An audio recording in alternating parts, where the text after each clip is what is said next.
eto ha, I don't know if I should ask this. Hindi naman masela. Siyempre, naging boss niyo yung kaibigan natin, si GMA. Oo. Oh. Can you tell the people something about GMA that is not generally known? Not generally known. Okay. Well, una, si GMA talaga, pag nagalit, kasi di ba ang perception parang nanggagalit siya, ganun. Actually, hindi siya nagagalit. All related sa trabaho. Kahit na, kunyari, nag-uusap kayo, tapos may tinanong ko sa kanya, hindi siya nagagalit eh. Talaga? So, kunyari, even if you're housing secretary, may tatanong ka sa housing, no, hindi siya nagagalit. Ang ayaw niya, pagka may trabaho na dapat tapusin. For example, sabi niya, ayusin niyo yung permitting ng mga tao. Kunyari, mag-loan ka. Dati kasi ang requirement para makapag-loan, if I'm not mistaken, mga 21 documents. Dami. Oh. Grabe. So, galit na galit si GMA doon. So, doon siya sumisigaw. Na talagang, fix this, we have to do this, blah, blah, blah. Pero hindi siya galit sa'yo. Mo yata ito. Oo, ganyan. Ikaw ata attorney eh. Tapos, napapansin ko, parang ngayon may mga video ko nakita nagpa-viral, yung nakangiti siya tapos biglang wala. Oo. Yung, di ba, minsan yung nakangiti siya tapos biglang wala.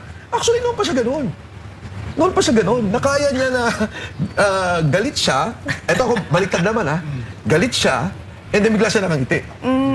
So, si ma'am, may pagkaganon siya, yung... Kaya niya, inasnap. Di ba kunyari galit tayo? Ang hirap natin immediately mag-recover. Oo. Si GMA hindi. Oh, I guess siguro dahil nga yung galit naman niya was never personal. No, hindi naman ganun. Kaya pwede siya nagagalit. Hindi naman. Ito trabaho. Tapos nakita siya, oh, kumusta na, Attorney Ferdy? Ganyan lang, parang ganyan. Parang hindi ganyan yung tone, no? Hindi. Okay, Sir Mike. Okay, Sir Mike, paano? Hi, Mike. What happened to this? Ito naman. Lagot ka. Lagot ka! Since na-mention nyo na rin po na ang tagal nyo nga pong nagtrabaho sa ating former President Gloria Macapagal-Arroyo, for sure, knowing her na full of wisdom, di ba? Ano po ang isang bagay na natutunan nyo sa kanya na hanggang ngayon, baon-baon nyo pa rin ngayon? Okay. Nung pagka-upong-pag-upo namin, ito kitang-kita ko to immediately for 2 weeks, nagsisimula kami ng 9 ng umaga. After dinner kami matatapos, dinidiscuss namin yung medium-term development plan.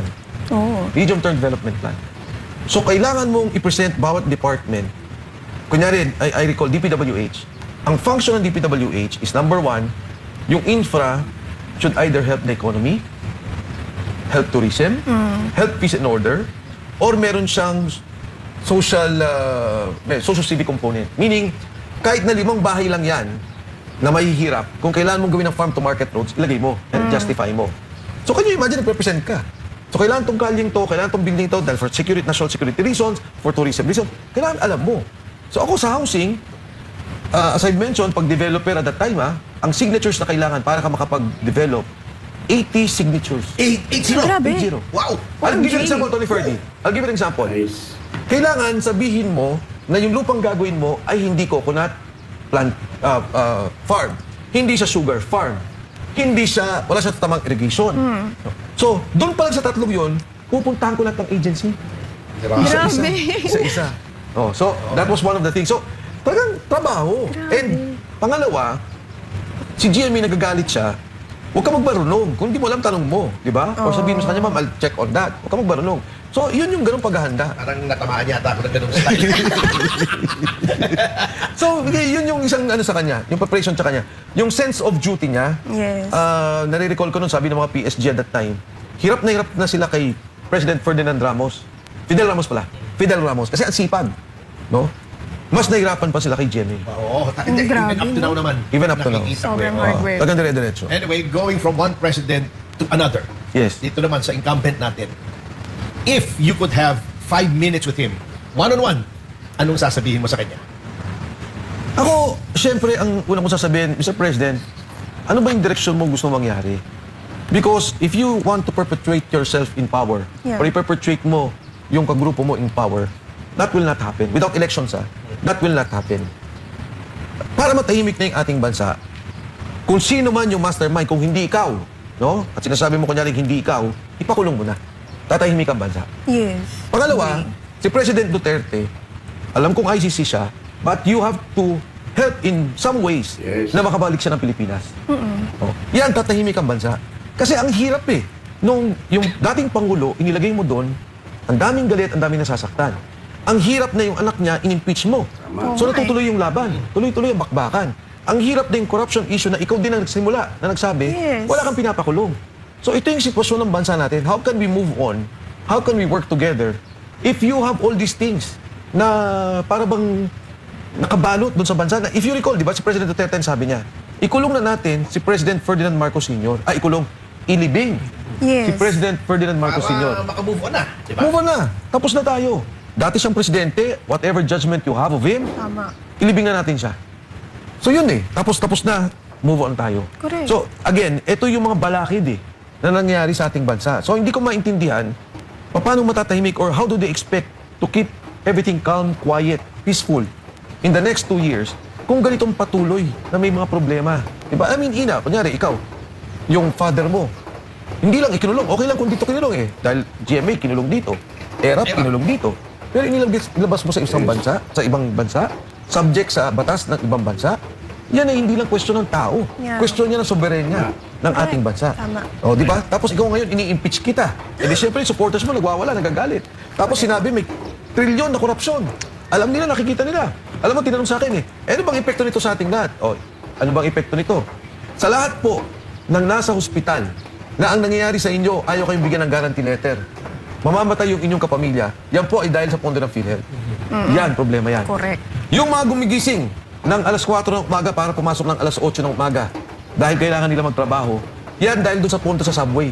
Kung tapos yan, walang traffic. Kung tapos yan, Kaya. makakapunta sa trabaho yung mga tao. Correct. Yung sinasabi po ngayon, mataas ang presyo ng bilihin. Kung inilagay mo yung irigasyon ng tama at hindi ghost project, may sapat na irigasyon ng mga tao. Yan, epekto ng korupsyon. Ngayon, El Nino, mawawalan ng tubig ang magsasaka.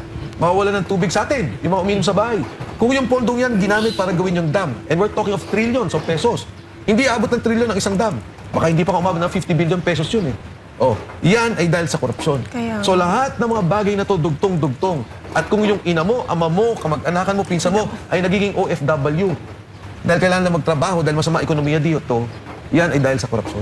Yan po ang hindi naiintindihan ng nakararami, no? Lalo na yung mga taong nagsasabi na perwisyo daw yung mga nagrarally. Hindi nila alam yung galit ng tao eh, di ba, Sir Mike? Alam mo, Ano po Ina, masasabi niyo hindi dito? ako naniniwala doon sa sinasabi nila may dumalabas na perwisyo.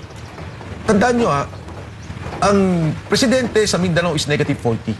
Ooh, In Visayas, it's negative 27. damn. In Metro Manila, it's negative 31.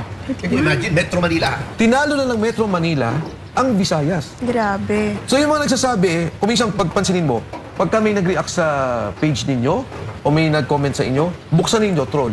Oo. Buksan ninyo, Nakalock troll. profile. So, pinipilit nila na ayusin yung pag-iisip natin, yung pananaw natin, pero in the end, pag tinanong mo yung actual na tao, pag nakipag-usap ako, kunyari, may kausap lang ako 3 weeks ago. Ano lang, nagtatrabaho lang. Sabi ko, ang tingin mo dito sa impeachment? Eh sir, yung flood control nga, ayaw nilang ano yun, ito importante, trilyon-trilyon eh. Correct. Ganyan ang sinasabi. May isang gwardiya, kinausap ako. Sir, hindi na naniniwala kami sa mainstream media kasi binabaluktot nila yung mga nangyayari. So people are aware. Ang Pilipino aware kung ano nangyayari. And pasalamat na sa social media dahil may mga nagsasalita. No, Correct. nakikita natin yung katotohanan, nakikita natin yung opinion ng bawat isa. Kaya ako hindi ako basta naniniwala pag sinabing ito yung reaksyon, ito yung sinabi. Kasi in the end, yung totoong mga survey at pag yan ay lumabas, makikita mo kung ano talagang Speaks a sentimento ng lot. taong bayan. Yes. So, Kong, having said that, do you see the Philippines in the foreseeable future becoming a failed state? Yes. Yes. I think, di ba ang definition ng failed state pag yung institutions ay talagang wala na, hindi na Yes. gumagana. Pero ako, I would have a deeper definition of it pagka yung mga tao nawawalan na ng pag-asa. Di ba? Pag nawalan ng kumpiyansa sa gobyerno. It starts Yes. with the poorest of the poor, nawawalan na ng kumpiyansa, humihina na loob, wala na sila nakikitang kinabukasan. Sumusunod na yung mga negosyante, yan na, hindi na gumagalaw. Wala nang wala nang capex ang mga kahit yung mga Ayala, yung mga malalaking developers, ayaw na mag-capital expenditures. Yun na nga. Oo, puro conservation na lang ng resources. Correct. So, ito yung nangyari sa ngayon.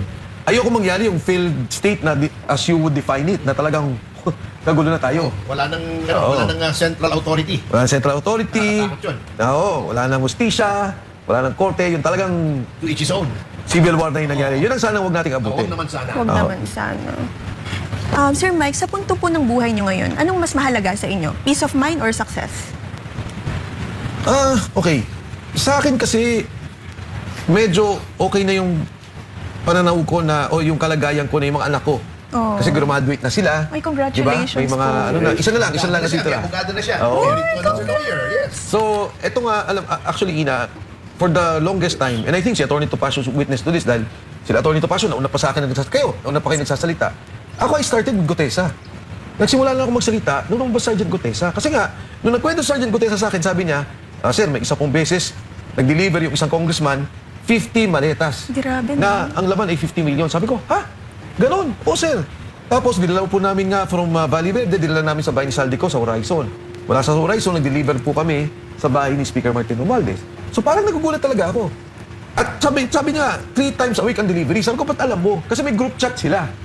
Then later on, Grabe, ano? nagsalita, Casual, ano? nagsalita si Saldico. At yun na nga, nagsalita na siya. Corroborated, kung ano na sinabi niya. Evidence, corroborative evidence. yun. Sabi ko, wow, talagang ibang klase na to. Pagkatapos lumabas pa yung 18 Marines. Di ba? At kung marinig mo yung kwento, kasi iba talaga attorney yung, di ba, personal knowledge eh. Ay, alam mo sir, grabe, pag binubuhat namin, o paano yun sila sakit sa aeroplano? Hindi sir, kaya ng aeroplano yan.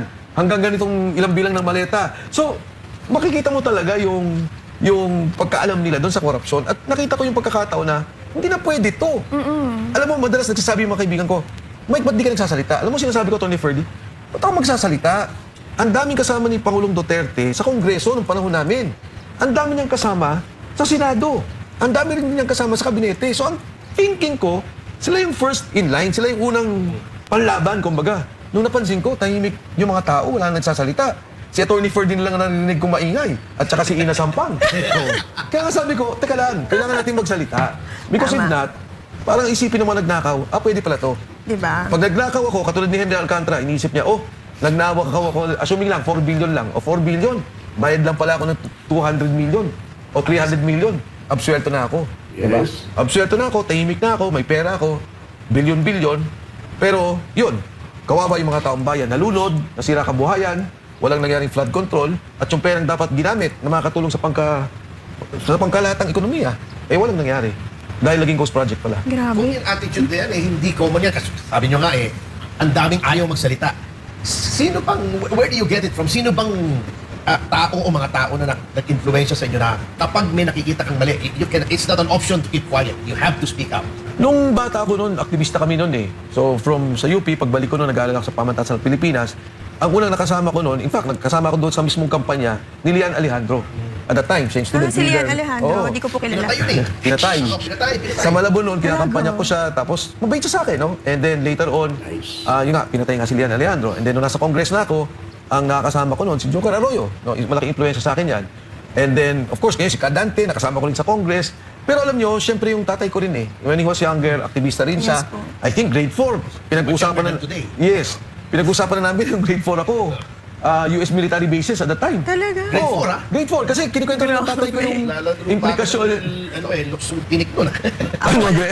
Ako hindi pa ako ginagawa. Hindi, nun. actually, pinapaliwanag lang niya sa akin. So, nung nasa UP ako, naging Center for National Studies, tapos naging council ako, tapos yun na. Galing. Marami kang mga kausap na doon sa mga aktivismo. So, hindi, I don't think it's more on ideology sa ngayon na ito yung paniniwala mong ideolohiya, ito yung mga kailangan gawin. Pero, yung practical na nangyari, may nakawan. Kailangan natin sagutin. Yes. Diba? At ito, Atty. Topacio, kung ano man ang mangyari sa madarating na panahon, assuming magkaroon na palitan ng pagkapangulo no, sa 2028, kailangan natin i-address ng Kongreso at Senado. Itong nagiging problema ng parang pondo, bilihan ng pondo. I mean, how do you now fix, is it just the structure? Yes. Struktura lang ba? O talagang may mga kailangan tayong gawin na para i-correct yung ganitong mga problema? Alam mo, Yes. iniisip ko lang, Tony Verdi, South Korea natanggal ang presidente na impeach. Yes. Ang nakita lang doon, nilagaluhan yung asawa ng bag worth $2,500. Sa form of corruption na for them. Grabe, ano? Impeach na yon. Pitch agad, no? Eto, trillion, billion Oh ang my narinig God. natin. Diba? Diyos ko po. At patuloy pa rin yung nangyaring pagtatakip at walang kinakasuhan. Okay.